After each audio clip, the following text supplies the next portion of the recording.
wabarakatuh. Wassalatu wassalamu ala asyrofil anbiya'i wal mursalin wa ala alihi wa sahbihi ajma'in. Sebelumnya terima kasih Ibu Guru semuanya sudah berkenan hadir di acara desiminasi dalam rangka praktik baik. Tema yang kita usung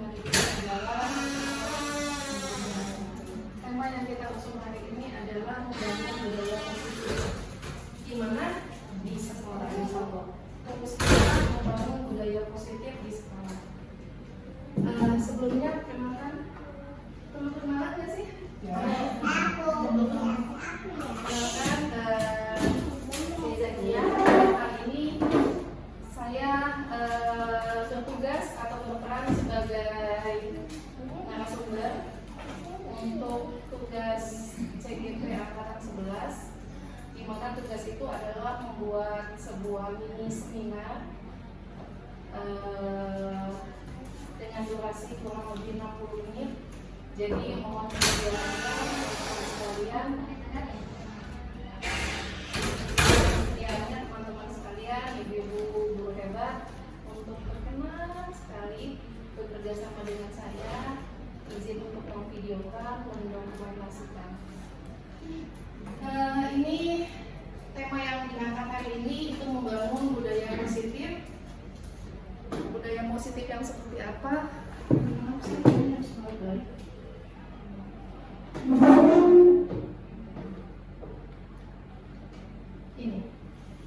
baca nggak ibu-ibu? Insya Allah baca. Jadi yang pertama harus kita ketahui terlebih dahulu adalah pengertian dari budaya positif itu sendiri. Izinkan saya membaca. Budaya positif adalah seperangkat nilai, keyakinan, dan kebiasaan yang dijunjung tinggi oleh suatu komunitas, dalam hal ini sekolah, yang bertujuan untuk menciptakan lingkungan belajar yang aman, nyaman, dan kondusif bagi semua anggota. Anggotanya itu warga sekolah. Warga sekolahnya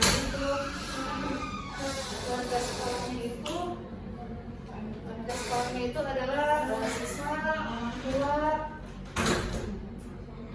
siswa, orang tua, dan pemangku kepentingan. Ini lampu ya, sebentar.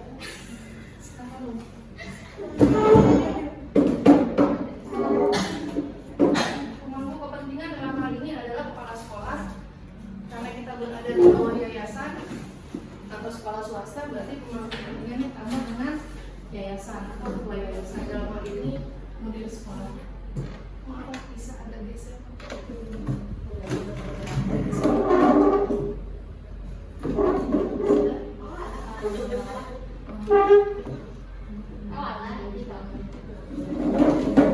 Budaya positif berfokus pada pengembangan karakter siswa, membangun hubungan yang positif, dan menciptakan suasana yang mendorong pertumbuhan dan pembelajaran.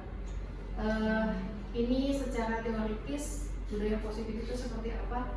Kalau di praktek nyata atau di kehidupan nyata atau di lingkungan kita mungkin lebih kayak ke adabnya seperti apa di sekolah, ke sesama temannya bagaimana, ke gurunya bagaimana, guru dengan guru bagaimana, guru dengan pimpinan itu bagaimana. Itu kurang lebih masuk dalam pengertian budaya positif. Sebelumnya izin silakan mengisi absen. Di sini ada 3 lembar. Yang pertama itu untuk kegiatan hari ini. Selanjutnya ada bulan-bulan sendiri. Dimulai dari sini. Sebentar saya ambil bukunya. Slide selanjutnya. Slide selanjutnya adalah ciri-ciri budaya positif. Jadi ciri budaya positif itu seperti apa? Baca nggak ibu? Agak-agak samar ya. Mungkin mudah-mudahan betul. Bisa lah, mati lagi lampu. Mana lebih baik? Kayaknya harus dokter kenapa? Oke, ini ciri budaya positif. Ciri budaya positif itu 1, 2, 3, 4, 5, 6, 7. Kurang lebih ada 7 yang saya angkat. Yaitu yang pertama, saling menghormati. Jadi semua anggota di sekolah, siswa, guru, staf, karyawan, siapapun yang terlibat di dalam sekolah itu, termasuk orang tua, itu saling menghormati satu sama lain tanpa memandang adanya perbedaan. Yang kedua, kerjasama. Ada semangat kerjasama yang tinggi dalam mencapai tujuan bersama. Tujuannya seperti apa? Nanti balik lagi dengan visi misi sekolah yang diusung oleh sekolah tersebut. Seperti apa visi misinya itu nanti ada di pembahasan kita selanjutnya. Kemudian tanggung jawab, di mana setiap individu itu bertanggung jawab atas tindakannya dan berkontribusi dalam menjaga lingkungan sekolah. Selanjutnya integritas.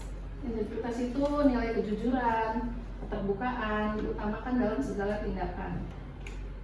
Lalu ada empati. Empati itu kepedulian terhadap sesama, keinginan untuk saling membantu.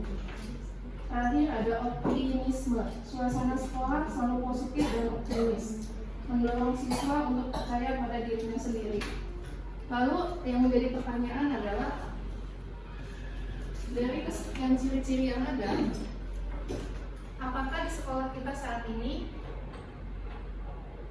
memiliki ciri-ciri seperti di atas? 1, 2, atau 3, atau tidak ada sama sekali? Ada. Nah, itu akan kembali lagi sama kita sebenarnya. Sebagai garda terdepan di sekolah, guru, wali kelas, itu menjadi baik siswa dan orang tua di rumah untuk membantu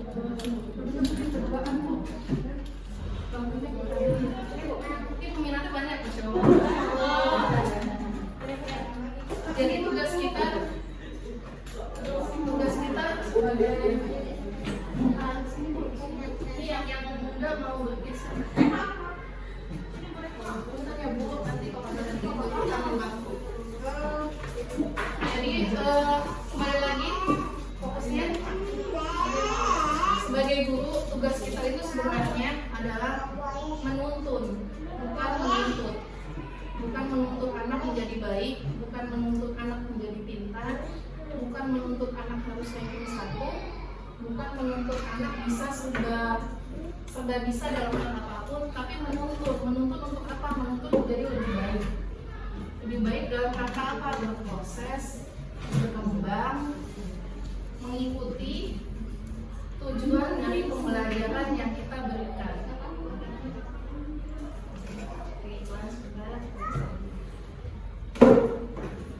Sampai sini mungkin ada pertanyaan dulu.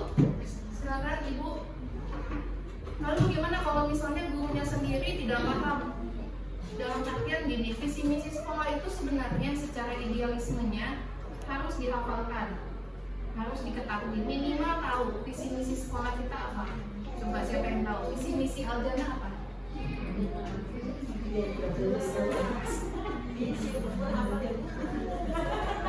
Visi misi Aljana apa? Ayo Ibu. Ayo. Cetak generasi apa? Generasi dan pasaran dan generasi pengapal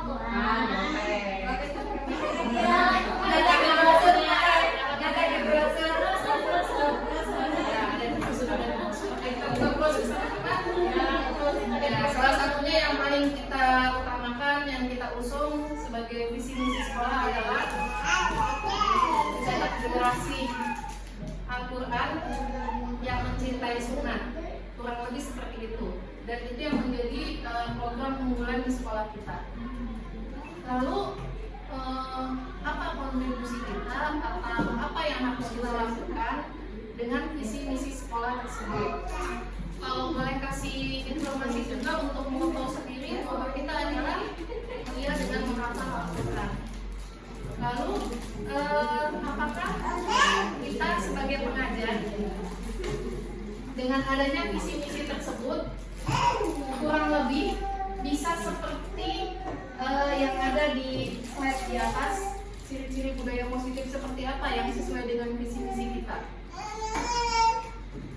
Berkontribusi terhadap masyarakat, kan ada juga tuh visi-visi sekolah, membangun generasi yang berakhlakul karimah, itu juga salah satu visi-visi sekolah. positif yang tadi sudah saya sebutkan. Oh ya om diambil dulu om. Nggak apa-apa, ayo dipaksa. Ayo, aku nggak perlu dipaksa, nggak usah saya terlalu. Iklan lagi, ini banyak iklannya Kak. Oke, sesuai dengan visi-visi tadi, kalau saya boleh menyimpulkan ciri-ciri budaya positif seperti apa yang sudah ada atau yang sedang berlangsung di sekolah kita, mungkin tadi integritas, kerjasama, dan saling menghormati. Harusnya seperti itu. Yang jadi pertanyaan, apakah sudah seperti itu? Insya Allah. Jangan senyum. Masya Allah. Insya Allah kita OTW. Susah atau tidak? Susah atau mudah? Mengingat gini, katanya Bapak Pendidikan, kalau boleh mengutip Bapak Dihajar Dewan Soro itu, bahwa kita itu mendidik anak itu harus mencapai kebebasan dan kebahagiaan setinggi-tingginya. Kedua, kalau bagaimana pendidikannya harus disesuaikan dengan kodrat alam dan kodrat zamannya. Jadi kita nggak bisa mendidik anak sekarang generasi apa ya sekarang? Z apa? Yang Z itu yang Z. Ini ada beberapa membahas yang jadi isi tiga. Tiga kata-katanya. Lagi. Kalau generasi Gen Z itu kayaknya perbatasan yang angkatan kemarin itu SD. Itu Gen Z sampai 2012 kan. Sekarang ada generasi Alpha. Terus apakah generasi Alpha ini bisa kita didik seperti generasi di tahun awal 2000? Nanti generasi sekarang kita didik, kita kasih metode pembelajaran, kita kasih media pembelajaran yang sama dengan generasi di tahun 2000. Bisa atau tidak? Tidak, karena setiap hari, setiap waktu itu ada perkembangan mengenai baik teknologi maupun perkembangan yang lainnya. Ada lagi? Kenapa tidak bisa dididik generasi Alpha ini sama dengan generasi yang terdekat aja dari Gen Z-nya? Masih bisa atau tidak? Tidak bisa atau tidak tahu? Tidak bisa. Kenapa tidak bisa? Karena pengaruh orang tua juga. Ada orang tua. Jadi emang kita harus punya mulai sama orang tuanya bagaimana, komunikasinya ke kita bagaimana. Generasi Alpha itu mereka itu lebih cenderung 90% memanfaatkan teknologi, media sosial dan sebagainya. Mereka itu justru lebih paham daripada kita, ya kan? Lebih paham dari kita, lebih jago daripada kita, dan lebih tahu bagaimana menyembunyikan sesuatu daripada kita. Dan itulah yang kemudian membawa kekhawatiran tersendiri, baik sebagai orang tua, kita sebagai orang tua, sebagai guru, itu harus pintar-pintar mencari tahu bagaimana caranya kita mendekati generasi Alpha ini, mendidiknya, membersamainya sesuai dengan kodrat alam dan kodrat zamannya. Kodrat alam itu berkaitan dengan lingkungan sekitar kita. Kalau kita istilahnya masih aman, tidak ada di kota sana. Kalau di Kalimantan itu lebih banyak tantangan yang harus dihadapi. Kalau kita berhadapan dengan musuh yang tidak terhadap, yaitu media sosial. Tantangannya mungkin fokusnya ke situ. Karena terkadang kalau sesuai zaman kita terkendala dengan orang tua yang tidak bisa membuka diri. Karena merasa zaman saya tidak seperti itu. Anak bisa kok diajak kerjasama, anak bisa kok dikasih tahu zaman biasanya. Kalau zaman sekarang anaknya tidak bisa seperti itu. Kalau cuma dikasih tahu kamu tidak boleh nakal ya, kamu tidak boleh nakal ya, atau kamu jangan membuat kegaduhan di dalam kelas, lalu selesai ditinggalkan. Hitungan 5 ya sistemnya nggak seperti itu. Kalau anak sekarang, kalau yang saya tangkap, anak sekarang itu lebih butuh media pembelajaran yang menuntut kreativitas, keaktifan, dan kerjasama tim. gitu. Untuk slide berikutnya, ya, rumusannya. Lalu apa manfaat dari budaya positif yang bisa dibangun di sekolah kita? Itu diantaranya meningkatkan prestasi akademik, mengembangkan karakter siswa, mengurangi masalah disiplin, memperkuat hubungan antar anggota sekolah, menciptakan lingkungan belajar yang menyenangkan. Di sekolah kita bisa? Insya Allah bersama kita bisa. Bersama kita bisa. Bukannya itu slogan apa itu? Enggak, sampai di sini ada pertanyaan. Jadi kita sistemnya diskusi aja ya, ibu-ibu. Jangan fokus pada satu. Saya hanya mengantarkan saja materinya. Silakan kita diskusikan. Jika ada hal-hal yang memang harus disampaikan di forum ini, silakan disampaikan saja. Apapun bentuknya, nanti kita sama-sama cari solusinya. Misalnya seperti ini, di kelas saya itu susah sekali membangun budaya positif. Kenapa? Karena ada satu anak yang mungkin bawaan dari rumah atau pengaruh lingkungan terbiasa menggunakan kata-kata kasar, terbiasa mengucapkan ungkapan-ungkapan yang mungkin menurut masyarakat di luar sana itu biasa. Lalu bagaimana solusinya? Yuk kita cari sama-sama solusinya di sini. Mangga, ada yang mau meneruskan, menyampaikan sesuatu atau mengungkapkan hambatan-hambatan atau pertanyaan, silakan. Soalnya selain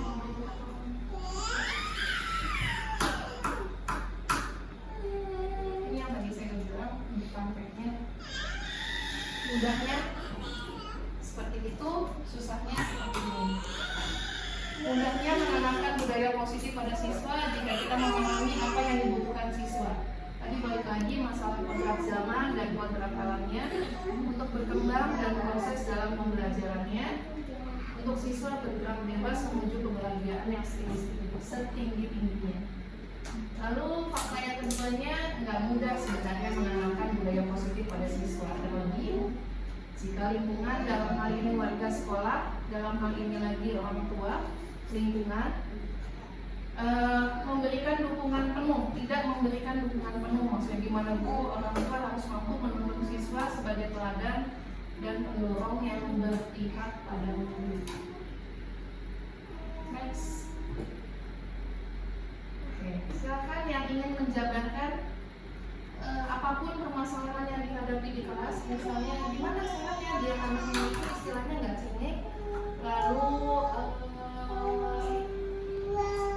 melakukan hal-hal yang sebenarnya tidak terjadi.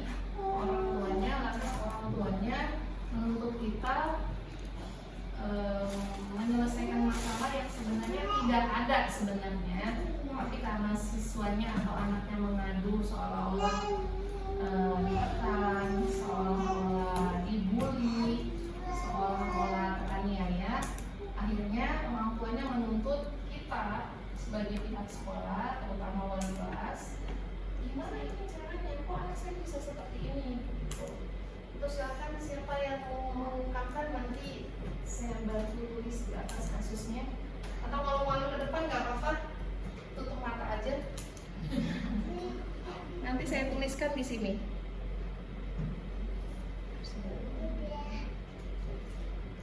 Mangga, siapa saja?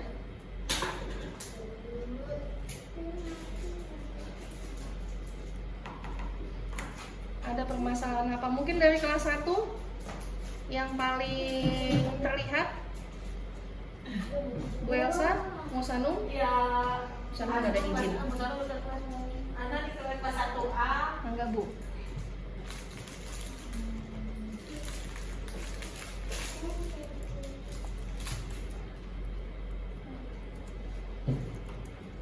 Ada apa Bu dengan siswa kelas 1? Di kelas 1A yang mungkin ada anak yang mungkin ada anak yang mungkin itu dia tadi Bu ada bilang mungkin berkatanya kurang sopan.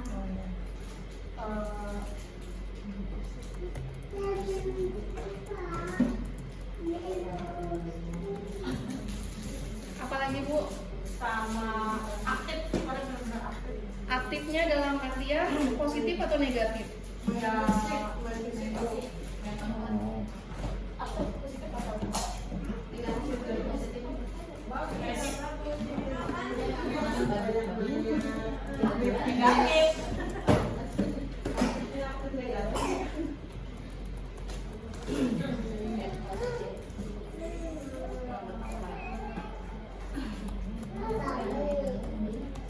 Ada lagi Bu? Ya.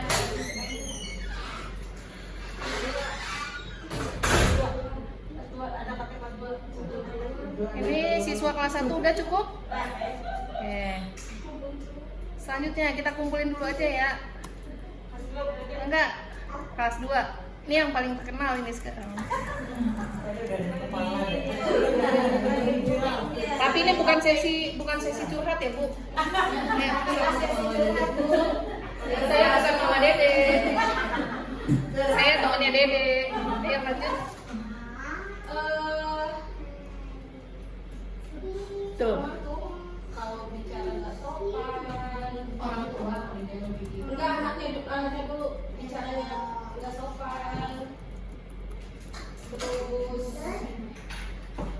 males belajar juga, males pokoknya kita ini juga dia semangatnya kurang banget.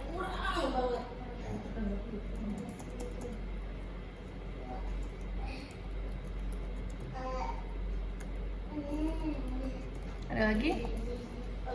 Ditambah lagi itu sama orang tuanya.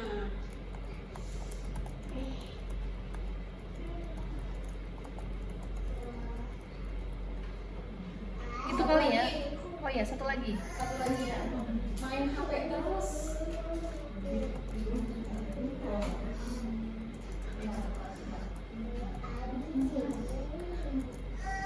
Dan orang tuanya membiarkan. Ini di sekolah atau di rumah? Di sekolah jam istirahat. Kok bisa bawa HP? Kan ini pertanyaan loh, ini pertanyaan. Ya kan ya, Bu? Oke, kita ambil 2 kasus dulu aja ya, Ibu-ibu. Nanti kita coba cari solusinya seperti apa. Mangga, siapa yang mau menanggapi di antara 2 kasus ini? Mungkin ada yang dapat memberikan masukan, tapi masukannya yang ini ya, masukannya yang membangun, yang memang kita butuhkan.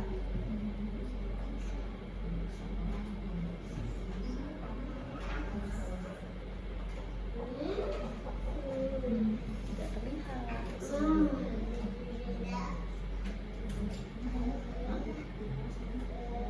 Ayo Bu, nggak apa-apa, nggak bayar.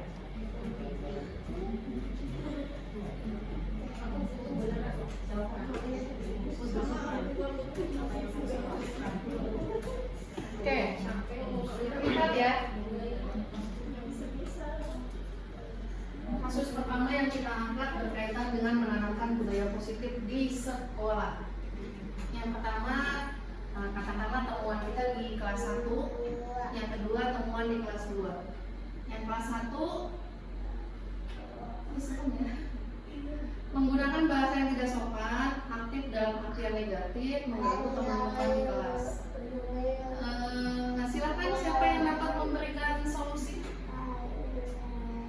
Enggak, gua mau ngasih solusi. Bukan solusi sih. Pertama, mulai Sharing, lebih pada sharing ya.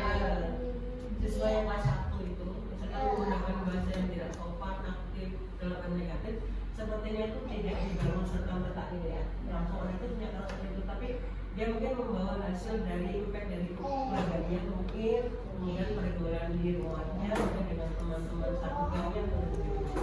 Jadi mungkin untuk menghadapi soal ini kita perlu pendekatan secara personal juga ya. Kita mungkin ngajak ngobrol yang lebih intensif gitu ya, pendekatan secara personal.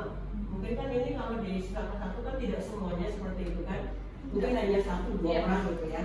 Jadi mungkin perlu, kalau menurut saya sih, mungkin perlu pendekatan secara personal, karena sesuatu kan mungkin ada sebab akibat. Jadi kalau dia berkata seperti itu, suka merokok dan sebagainya, tanya mungkin tentang kondisi keluarganya, apakah di rumah seperti itu, kemudian apakah dia punya adik atau kakak. Karena kadang-kadang kalau ada anak yang suka mukul itu biasanya karena dia mungkin di rumah dipukul sama kakaknya gitu ya, atau melihat orang mukul. Jadi perlu kita tahu penyebabnya apa sih kok bisa seperti itu, dikasih. Kemudian kalau memang kita sudah tahu latar belakangnya kayak gitu, salah satunya bisa kita nasihati atau bagaimana. Kalau memang kita perlu bicara dengan orang tua gitu ya, kalau memang anak itu setelah kita kasih tahu dan sebagainya dikasih reward atau mungkin dikasih kalau dia tidak melakukan seperti itu lagi atau dari hukuman seperti apa kalau dia terus-terusan lagi. Nah kalau itu masih berlanjut mungkin perlu pendekatan dengan orang tua juga. Itu menurut saya. Jadi semacam asesmen gitu ya Bu ya? Iya betul. Ya betul. Ada lagi? Silakan Ibu-ibu. Selain pendekatan secara personal untuk mencari tahu latar belakang keluarganya, karena balik lagi memang anak itu kan awalnya dari keluarganya itu seperti apa, sedikit banyak itu akan tercermin dari sikapnya.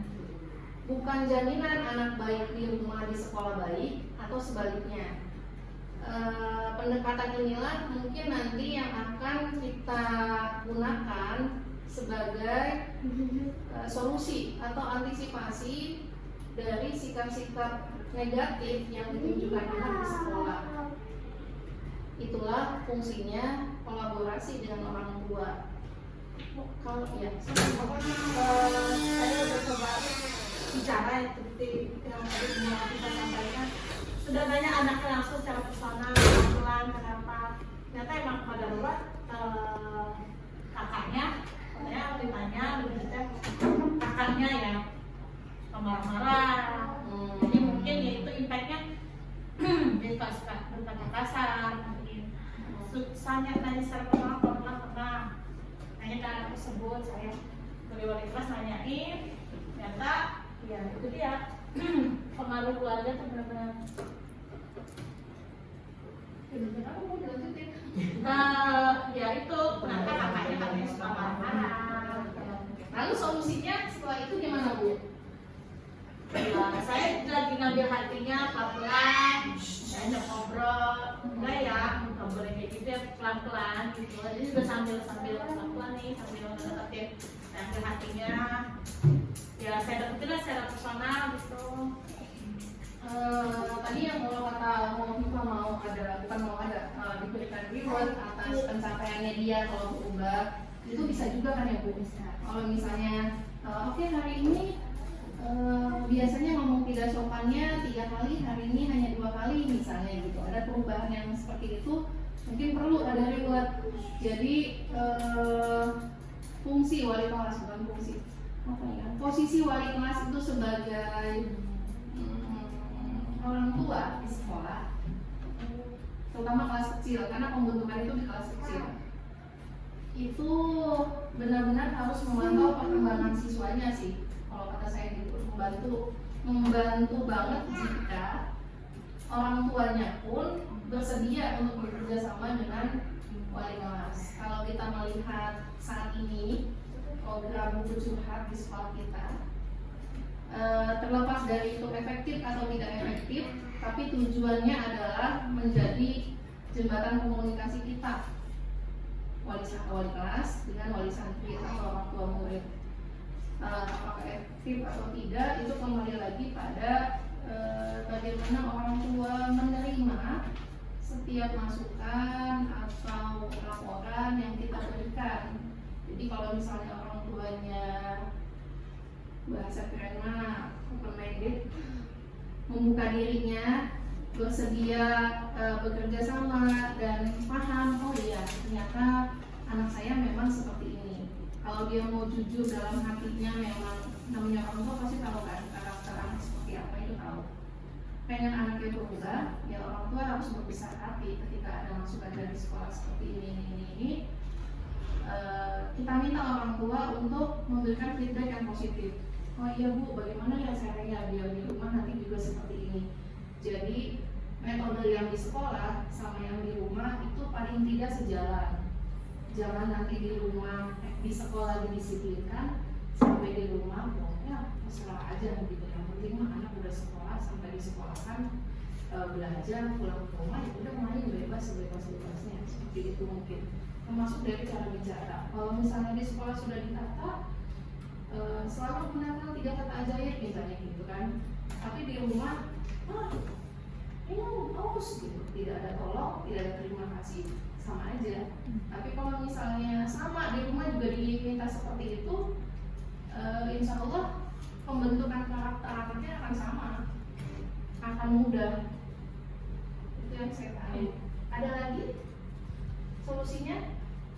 Atau kita kembali kita ke kasus kedua. Perlu nggak kira-kira kita ada pertemuan rutin dengan orang tua murid? Kenapa Bu? OMG. Nah itu maksudnya. Kan kita punya koras di sekolah. Apakah perlu ada pertemuan rutin antara sekolah? Dari dulu kan pengen digituin, tapi kan masalahnya disetujui tidak. Nah itu makanya sekarang saya gulirkan. Untuk saat ini, apakah perlu orang tua murid dengan guru, bukan sekolah ya, kita bicara dulu lingkupnya lebih kecil atau mungkin gini, kelas kecil saja 1, 2, 3, kelas 1, 2, 3, terus kelas besar 4, 5, 6, lalu SMP. Nggak bisa kita gabungkan dalam satu buku karena kasusnya beda-beda. Atau mungkin mau di sendiri-sendiriin aja, cukup kelas 1 aja dengan wali kelasnya, kelas 2 dengan wali kelasnya dengan orang tua murid, kelas 3 seperti itu terus sampai kelas 9. Kalau misalnya memang perlu, kita bisa mendesak sekolah, kita bisa meminta koras, karena alhamdulillah per tahun ini koras itu sudah terlihat gerakannya, sudah ada perkembangannya daripada tahun kemarin. Jadi sudah bisa mengusulkan mau kegiatan ini, dan sekolah pun sudah menanggapi. Jadi kalau boleh kasih bocoran, kemarin korasnya ketuanya sudah ketemu MUI, sudah menyampaikan program koras akan seperti apa, dan sudah di ACC juga. Yang perlu di ACC, yang tidak di ACC ya sabar. Seperti itu. Kalau misalnya nanti yang ini mau kita gulirkan, kita bisa usulkan. Jadi kita minta ke ketua korasnya, ayo kita ngadain pertemuan rutin, bukan mencari siapa yang paling jelek, bukan mencari keburukan setiap siswa, bukan juga. Tapi gimana caranya kita mencari solusi biar anak ini dengan teman-temannya bisa berkembang bersama, berproses bersama. Walaupun kembali lagi setiap individu itu punya kemampuan yang berbeda, punya proses yang berbeda, tapi paling tidak terlalu jauh prosesnya dengan teman-temannya yang lain. Jadi jika setuju, saya akan mewakili, mungkin meminta ke Kompas untuk mengadakan pertemuan rutin, entah sebulan sekali, entah 2 bulan sekali, itu antara wali kelas dengan kayak itu. Tetap aja nggak terima, padahal waktu ketemu bilangnya iya. Jadi kita ketemu juga percuma, karena beda. Kalau orang tuanya beda antara teori sama prakteknya. Karena orang tua zaman sekarang tuh lebih mau ngedengerin anaknya daripada guru. Kembali ke orang tua di rumah, kita seperti apa dan itu harus tercermin sama kondisi anaknya. Itu yang saya contoh seperti itu. Jadi kalau misalnya orang tuanya mau membuka diri terhadap apa ya istilahnya perkembangan itu akan lebih mudah mengajak kerjasamanya. Wali kelas akan terbantukan sekali, anak juga akan terbentuk karakternya dengan baik, orang tua di rumah pun akan tenang ketika anaknya nanti di sekolah itu sama karakternya dengan di rumah. Tapi tantangannya sekarang adalah kalau menurut dari kasus yang pertama tadi, ternyata orang tuanya pun di rumah itu tidak semuanya bisa bekerja sama dengan sekolah. Itu PR banget, memang PR banget. Tidak semua, kembali lagi ke kita gitu, tidak semua orang itu bisa diajak kerja sama. Padahal tujuan kita sama, pengen anaknya baik dalam hal apapun, terutama karakternya. Tapi kalau misalnya lantas orang tuanya merasa sudah lebih baik, tidak bisa diajak kerjasama, solusinya gimana? Jadi mungkin Bu Dede itu kalau nulis sesuatu yang kurang baik jadi kayak gimana? Iya, jadi solusinya kerja. Nanti kalau misalnya kita balik lagi ke situ lagi nggak ketemu solusinya. Jadi solusinya apa? Apa yang harus kita lakukan? Kalau misalnya kita berhadapan dengan orang tua yang seperti itu, oh ya udah anaknya masuk sekolah, enggak seperti itu gitu. Gimana cara Oke ya. Ada masukan? Kalau saya boleh menyampaikan mungkin orang tuanya nggak selesai aja. Ya maksudnya gini, ada orang tua yang belum selesai dengan masa lalunya, ada orang tua yang belum dewasa tanda kutip, jadi dia masih ada di bawah bayang-bayang jiwa kekanak-kanakannya. Ada orang tua yang seperti itu, atau orang tua yang terbiasa dengan orang tua sebelumnya lagi. Bukan menyalahkan ya, bukan. Kita sedang membicarakan tentang karakter. Terbiasa tanpa mungkin. Lalu kalau tiba-tiba di sekolah orang tua menuntut gurunya harus mengawasi, yang kita awasi 20 orang. Nggak bisa kalau kita ngawasin satu orang aja. Itulah fungsinya kerjasama.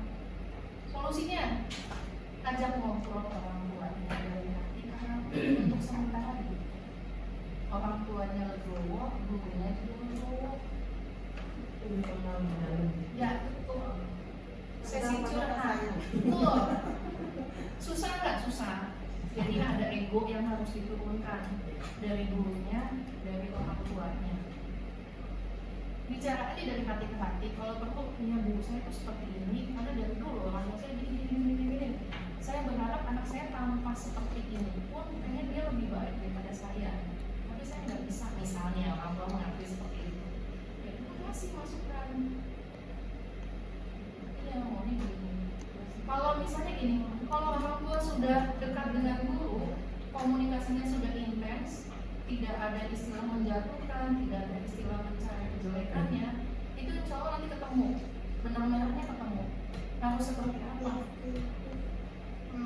Butuh waktu nggak? Butuh waktu. Setahun nggak cukup, 2 tahun nggak cukup, seumur hidup. Tapi prosesnya itu, progresnya akan terlihat. Batu karang yang besar gitu aja, kalau pernah buat, semakin lama kan dia ada bentukannya, ada bentukan yang kena airnya. Sekeras itu aja, kena airnya yang lembut, bisa lembut. Gimana kalau hati manusia? Yang terakhir, banyakin doa. Doa terakhir tapi terpenting. Minta kelembutkan. Kita dilembutkan, kemampuannya minta dilembutkan. Kalau boleh memutus status salah satu teman, bahwa anak-anak itu nantinya digenggam sama Allah. Jadi memang jadi guru nggak mudah. PR kita banyak, belum ngurusin anak sendiri, ngurusin anak orang, ngurusin dapur.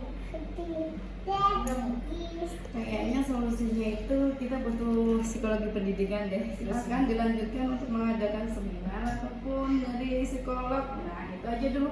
Nggak berani komen banyak-banyak karena kita sendiri belum ada ilmunya untuk ke situ. Kalau untuk seminar kemarin kita sudah mengadakan sekali, baru sekali. Kenapa ya? Itu baru beberapa awal kita yang parenting kemarin ya. Belum tepat sasaran, ya wajar karena baru pertama. Insya Allah nanti ada kedua, ketiga, keempat dan selanjutnya. Terus apakah kita butuh ada satu ahli yang istilahnya kita kerjasama dengan mereka, misalnya gitu? Ya mungkin aja bisa. Mungkin kita bisa usulkan. Kenapa? Karena mungkin dari beliau yang mumpuni di bidang psikologi pendidikan kan, psikologi keluarga kan, mungkin dari beliau kita bisa banyak belajar. Tapi kalau untuk saat ini sambil menunggu kesana, ya kita balik lagi pakai kaca sendiri dulu.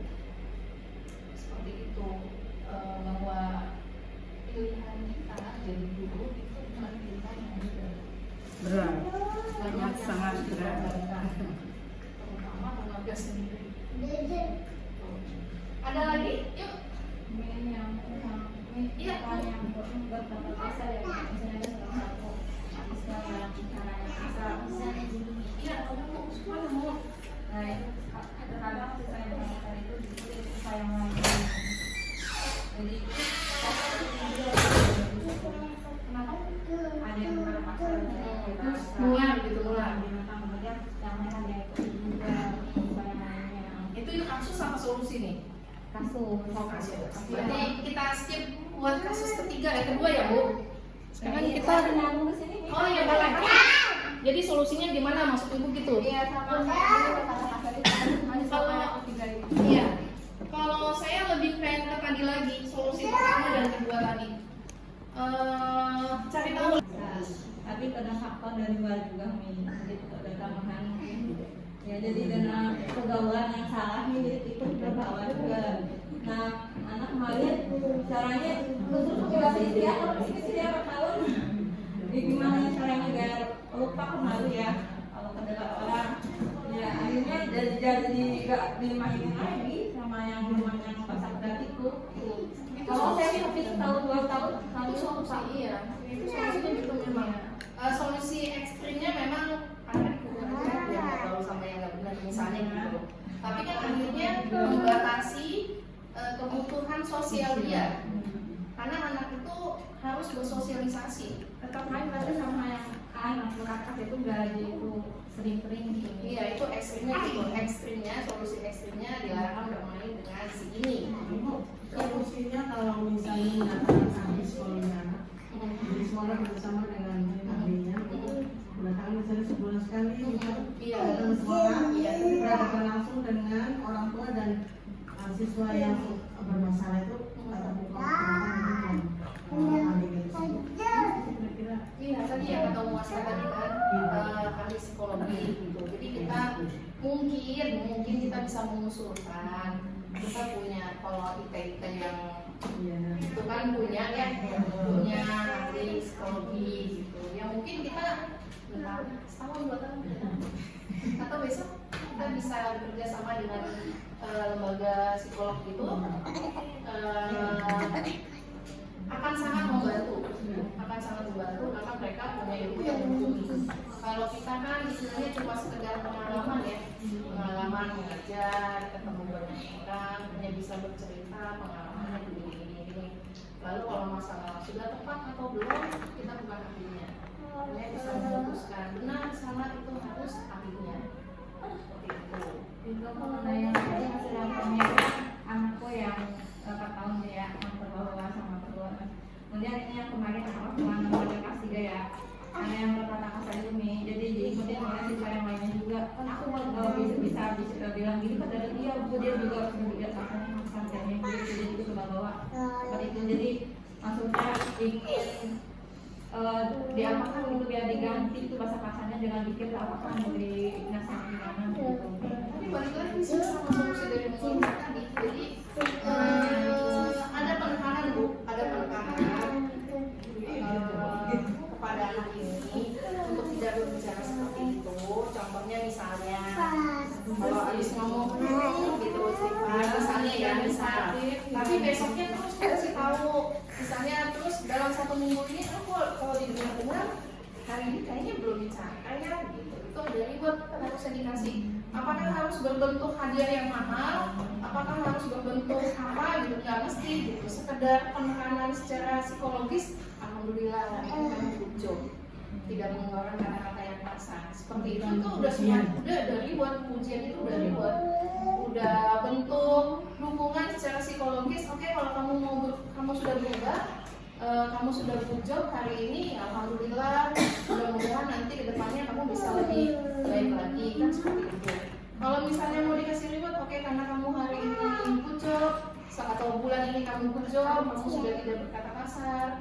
Nah, itu ada hadiah buat kamu misalnya pensil 1 itu dalam sebulan misalnya. Jadi setiap progres perubahan anak dari yang tidak baik menjadi baik itu namanya anak butuh reward, butuh ujian. Itu merupakan motivasi terselubung sebenarnya gitu, motivasi tersembunyi biar anak tuh merasa dihargai. Kadang anak-anak pengalaman lagi, kadang anak-anak yang seperti itu di rumahnya latihannya kurang 1, 2 dari hargai gitu. Jadi ketika sudah mulai bicara apa, ibunya apa sih? Iya, jadi di sekolah itu dia meluapkan kebutuhan dia untuk diperhatikan. Caranya gimana? Ya seperti itu. Mungkin anaknya yang gurunya nengok gitu. Ada lagi? Atau kita kembali ke kasus kita? Ya, Bu.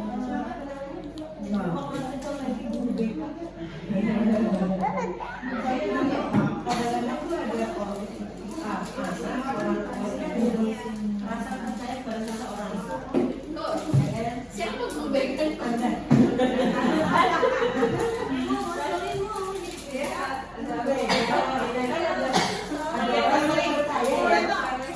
Percaya ngomong sama seseorang. Kalau anak perempuan biasanya sama guru BK lebih terbuka ya. Ya, berdasarkan pengalaman lagi ya. Bertahun-tahun, enggak sih, setahun 2 tahun yang lalu memang ada apa namanya ya? Ya, muajizat itu guru BK misalnya gitu. Jadi anak-anak itu kalau melihat saya yang rambutnya panjang kan, yang butuh curhat kan, yang kalau saya lewat depan kelas langsung tiba-tiba sunyi karena takut dipanggil ke ruang BK atau takut dikasih SP. Tapi alhamdulillah memang itu membangun personal branding saya sebagai guru BK yang ketika saya hanya melompat saja masalah selesai. Enggak maksudnya gitu. Ya boleh. Nanti insya Allah mungkin butuh bantuan merapikan ruangan itu. Itu ada bacanya ruang BK. Kalau mau dimanfaatkan, ya mungkin dimanfaatkan sambil menunggu kita punya ahli. Nanti kita bisa jadi juga, kan daripada jadi gudangnya, di situ gudang di atas gudang, kita masuk aja. Atau sekalian kita bisa UKS dan ruang BK. Jadi gurunya bisa minta istirahat. Good. Usulannya bagus kok. Nanti saya kasih voucher bunga Aljana. Oke, mau persilakan waktu ibu-ibu. Ternyata kita sudah nyaris 1 jam setengah ya Bu. 1 jam 30 menit. 1 jam. Sudah berapa menit? 30 menit lagi. Oke, kita punya waktu sekitar 15 menit lagi. Oh, padahal masih panjang. Kasus kedua. Kasus kedua kronologi sama. Tambahannya itu mungkin karena ada masalah di gadget ya, main HP, terus rendahnya motivasi belajar. Kalau ini saya dulu yang ngasih saran, ngasih solusi, ngasih gambaran berdasarkan pengalaman. Balik lagi sama bagaimana wali santri berkomunikasi dengan orang tua di rumah. Apakah harus wali santri, wali kelas? Lalu apakah guru yang lain tidak boleh berkomunikasi? Oh boleh. Selama merasa gurunya silakan berkomunikasi. Misalnya gini, Bu Saidah, guru matematika, kita pelajaran di kelas, anaknya ternyata seperti ini dan itu ini dipelajari Bu Saidah aja misalnya. Apakah Bu Saidah boleh komunikasi sama orang tua? Boleh. Boleh dengan catatan izin ke wali kelas. Kenapa? Karena bagaimanapun orang tua siswa ini di sekolah adalah wali kelas. Jangan sampai ada kasus tapi wali kelasnya nggak tahu. Kenapa? Karena nanti yang ditemui orang tua wali kelas. Seperti itu. Jadi siapapun yang merasa guru di sini bertanggung jawab penuh selama anak itu ada di sekolah. Bertanggung jawab hanya pada saat menyampaikan materi selesai, enggak. Jadi guru itu tanggung jawabnya nggak sekedar selesai materi 1 tambah 1 sama dengan 2 selesai tugas saya, enggak gitu. Tapi menuntun anaknya selain kita berbicara 1 tambah 1 ada teori tentang 1 itu dari mana sih asal mulanya, misalnya gitu ya. Jadi kita menuntut kenapa anak ini seperti ini. Ada bayang-bayang dulu.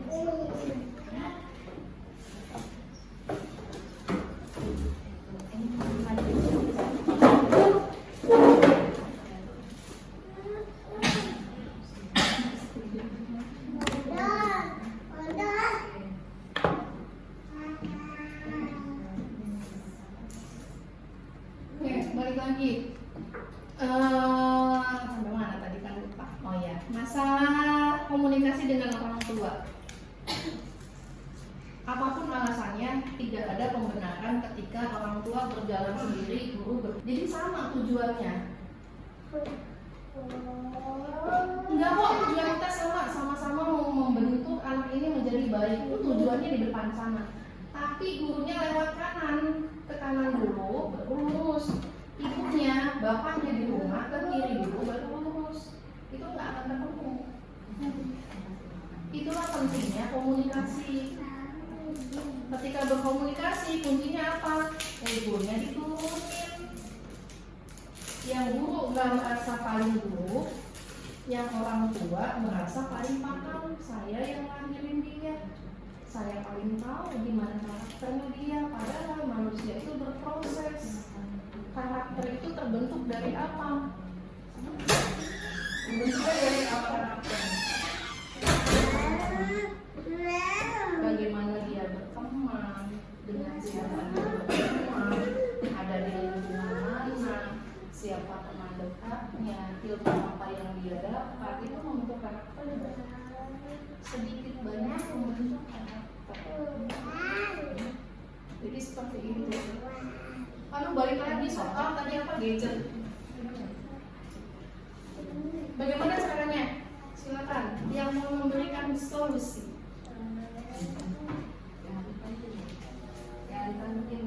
Nah, ibu silakan. Yang paling silakan. Sama HP terus ya.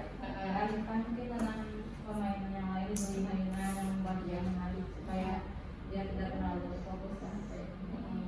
Berhasil ya? Dia sih nggak terlalu main terus. Ya, Jadi solusinya pengalihan isu ya. dengan sikap dari orang tuanya juga yang tegas nih, yang tegas, yang anaknya itu nggak berani untuk melakukan, ya maksudnya jangan main HP patuh gitu anaknya, takut sama orang tuanya. Itu kasusnya Bu Asma. Ya, karena kan yang kita lihat Bu Asma gitu. Jadi ya alhamdulillah sudah berhasil juga melewati masa di mana anak tuh Zahra, HP-nya mana? Zahra, HP-nya mana? Jadi gitu. Saya jadi saksi langsung juga waktu Zahra. Ya pokoknya gitu lah ya. Sebenarnya di mana ada niat, insya Allah kita udah jalan. Karena kita itu nggak mungkin ditempatkan di suatu titik, di suatu tempat, kecuali Allah masih kita amunisi buat bertahan di tempat itu dan keluar dari tempat itu. Itu yang harus kita yakini sih. Kita itu punya amunisi yang banyak sebagai guru. Jangan fokus pada hal-hal yang tidak baiknya, misalnya ibunya sih nggak suka sama aku. Habis itu kalau ngomong gini. Cuma satu yang nggak suka. Yang suka 23 orang, 20 orang, dan 20 ini besar kemungkinan di antara doa-doanya itu nyebutin kita. Dan itu jadi senjata kita bertahan, membersamai anaknya, mau dia luar biasanya, insya Allah terlewati sama kita. Itu yang harus diyakini sih. Selelah apapun kita menerima laporan, terus melihat, aduh pusing, kelas sekarang begini banget, itu saya. Ya, warisannya Bu Nabila. Tapi ya balik lagi memang ya, perkembangan anak itu ya seperti itu tantangannya sekarang. Kuncinya di kita sama di orang tua sih. Jangan lelah, jangan capek, jangan baper. Itu kuncinya gitu. Biar anak-anak sama kita tuh bisa sama-sama mencapai tujuan. Tujuan apa? Bahagia.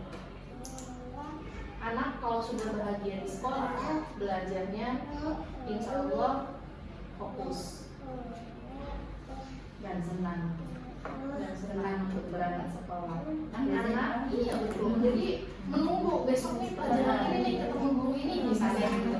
Dia suka sama guru ini, itu tidurnya cepet, bangunnya cepet, sekolahnya semangat. Jadi Jadilah guru-guru yang dirindukan seperti itu. Caranya minta sama Allah. Oke, ada lagi solusinya tadi selain mengganti gadget dengan benda-benda yang oh ya, penjelasannya dari orang tuanya. Dinasihatin jangan main HP. Oke,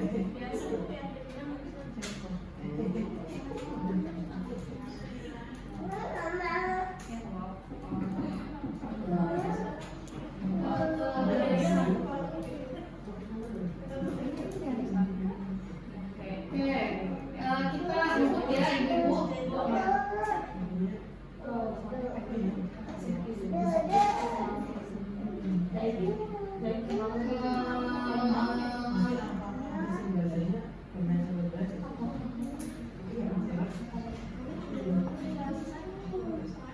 Oke, ada pertanyaan kah? Kita buka sesi tanya jawab untuk 2 orang.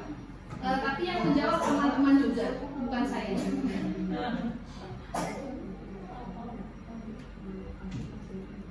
Ada yang mau bertanya atau menyampaikan sesuatu? Kalau menyampaikan sesuatu, kita sediakan kolom refleksi. Nanti ada tulis refleksi itu adalah dari kegiatan kita dari tadi jam kurang lebih setengah 10 lewat sampai detik ini.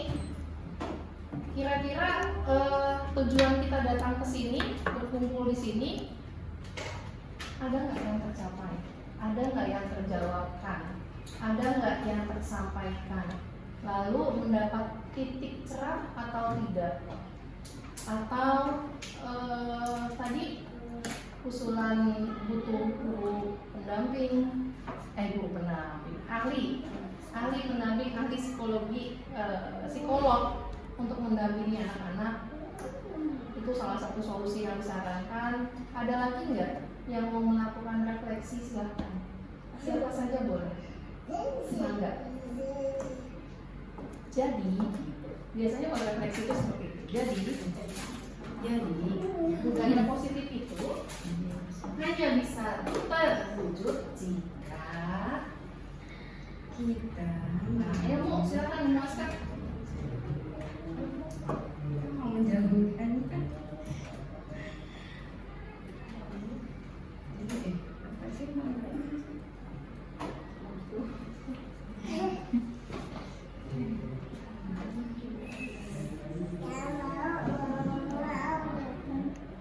Oke, silakan. Ayo Ibu. Tadi loh yang tadi kita diskusikan. Adanya kerjasama yang baik Antara guru, antara siswa, dan antara wali murid. Satu sama dua. Satu, kerjasama dengan orang tua.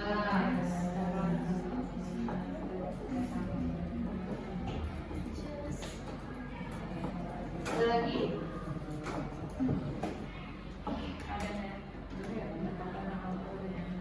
Kenapa Bu?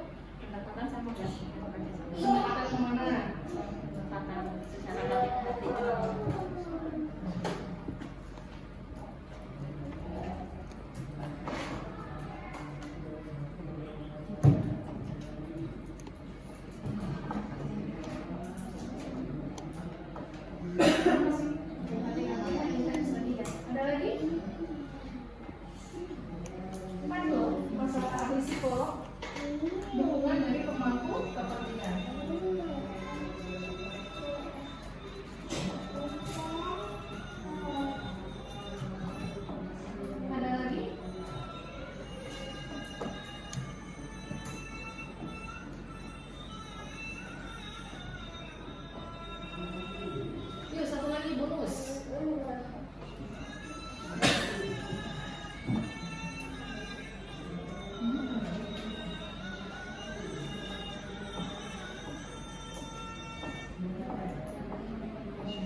komprehensi. Ada lagi yang mau menambahkan atau cukup?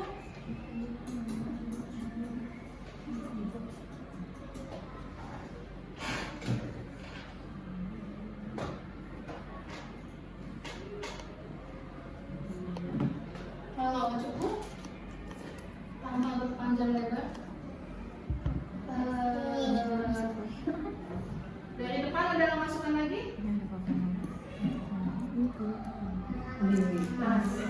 Kenapa? Apakah ada masukan lagi? Tadi sudah sampai.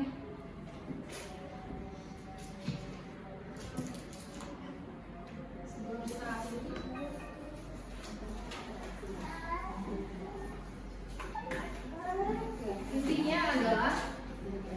Intinya adalah membangun, menciptakan, mewujudkan budaya positif itu bukan sesuatu yang mustahil.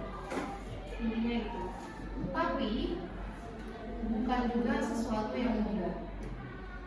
Menuntut siapa? Menuntut orang tua, guru, dan pemangku kepentingan untuk berjalan bersama. Buat apa? Buat menuntun siswa. Menjadi apa? Menjadi lebih baik. Karakternya baik. Butuh waktu, itu akan menjadi bekal tersendiri buat anak. Kita nggak bisa menuntut perubahan itu terjadi seperti main sulap atau seperti membalikan telapak tangan. Sekarang dikasih, besok sudah bisa, nggak bisa. Tapi proses itu nggak boleh kita berhentikan, nggak boleh dihentikan, karena proses itu harus terus berjalan. Apakah ketika sekarang dikasih tahu 1 kali 1 sama dengan 1, dia paham? Belum tentu. Butuh waktu, iya. Tapi apakah guru menunggu sampai waktu itu sampai atau sampai anak itu berubah kita tungguin? Enggak juga. Tapi setiap hari kita kasih masukan, kita kasih penekanan, kita kasih contoh. Itu fungsinya bahasa Jawanya apa sih? Tuturi Handayani? Ingat so? Ingat itulah kita. Kurang lebih guru itu seperti itu. Harus bisa seperti itu, kurang lebih gitu. Ini slide yang paling saya tunggu. Jika tidak ada pertanyaan, sebelumnya sekali lagi terima kasih untuk hari ini, Ibu hebat untuk masukannya. Semoga apapun yang hari ini kita capai, masukan-masukan, solusi-solusi itu bukan sekedar selepas solusi selesai, tapi sama-sama kita implementasikan, kita terapkan di kelas, kita terapkan di rumah sebagai orang tua. Mungkin kita sama-sama yuk belajar lebih baik. Insya Allah bisa, minta dukungan sama orang tua, jangan lelah minta dukungan via Jabika atau bikin surat cinta di buka atau bentuk pertemuan kah, silakan diatur saja. Sekolah ini adalah wilayah kekuasaan kita. Jadi kapanpun kita ingin mengadakan pertemuan dengan orang tua, kapanpun kita ingin bertemu dengan anak bicara dari hati ke hati, selama itu tidak sekolah kita bisa melakukannya. Jadi jangan takut dulu anak-anak. Jadi kalau aku jadi gitu nggak bisa anak, besok mau jadi dokter jadi presiden misalnya. Jadi nggak seperti itu. Jadi tolong jangan underestimate dengan kemampuan sendiri anaknya. Karena kita adalah pribadi yang berharga. Seperti itu. Baik. Sebelum kita akhiri pertemuan hari ini, saya lagi terima kasih atas kedatangannya. Insya Allah kita akan bertemu lagi secara rutin. Kalau program dari kurikulum dari sekolah itu akan ada dulu ya. Akan ada komunitas belajar ajaran di sekolah. Itu pertemuannya akan ada sebulan 2 kali kalau nggak salah. Kita akan membahas apapun, entah itu nanti sistemnya SD di pekan kedua, SMP pekan keempat, atau disamain sama-sama di pekan kedua dan keempat. Jadi sebulan ada 2 kali pertemuan. Doakan semoga itu berjalan dan menjadi solusi buat kita nanti kalau ada hal-hal yang memang harus ditangani di kelas, masalah-masalah kah atau kebahagiaan kah, ya sekali bagi kebahagiaan ya, jangan bagi masalah dulu. Itu bisa kita Assalamualaikum warahmatullahi wabarakatuh.